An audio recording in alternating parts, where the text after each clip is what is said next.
Mais quelle honte! Vous avez toujours pas compris? Ça fait que de commencer. Après s'être fait éliminer par le Barça en Supercoupe d'Espagne, 3-2. Nous on prend 3-2 dans le temps additionnel. Nous voici éliminés en Coupe du Roi contre une équipe de Div 2, la 17ème de leur classement. Et vous voulez savoir la meilleure séquence du Real Madrid dans le match, c'était quand? C'était quand par le brouillard on ne voyait pas l'écran. C'était qui encore aujourd'hui? La faute de Xabi? La faute de Mbappé? C'est normal de se faire pocket par un latéral de D2. C'est normal de pratiquer un football aussi merdique, d'être aussi inoffensif que ça, de marquer des buts que sur des gafouillages, des coups de pied arrêtés. Tout ça, je vous l'avais dit, vous allez le regretter. Je suis madrilène, mais je vais être votre pire haters. Jusqu'à la fin de la saison, je vais être votre pire haters. Vous nous faites subir ça à nous. 2 éliminations d'affilée. En aussi peu de jours, ça fait même pas une semaine. Ce mec voulait tout apporter dans ce club. Voulait tout changer. Il voulait installer des vrais bails.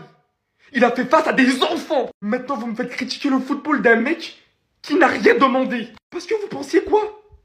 Que tout allait changer du jour au lendemain? Le Real Madrid n'a pas laissé ce temps à Xabi Alonso. Et j'en ai strictement rien à faire qu'on n'avait pas l'équipe A sur le terrain. Bande de merde.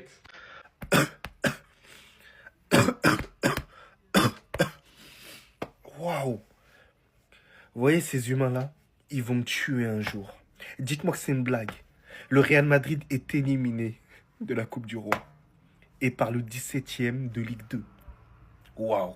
Alors là, j'aurais tout vu. Moi qui m'étais dit que bon, vas-y, j'allais pas regarder ce match-là pour pouvoir regarder la demi-finale de la Coupe d'Afrique des Nations. Bah bravo les gars. Et c'est pas comme si la composition elle est dégueu, hein. Voilà, là, il y a des joueurs qui ont l'habitude de jouer au haut niveau. Mais malgré ça, on a réussi à flopper.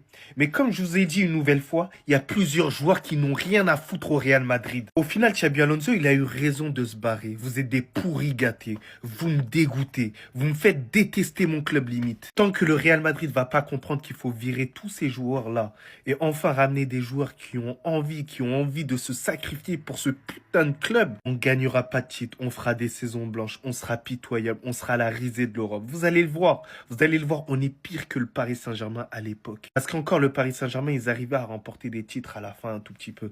Mais nous, on remportera rien parce qu'on est minable, on est nul. Alors oui, il y a des joueurs au repos.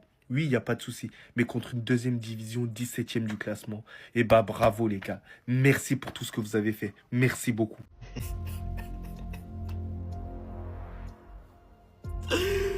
Ah, le Real Madrid 2026 va être long. 2026 va être long pour Arbeloa.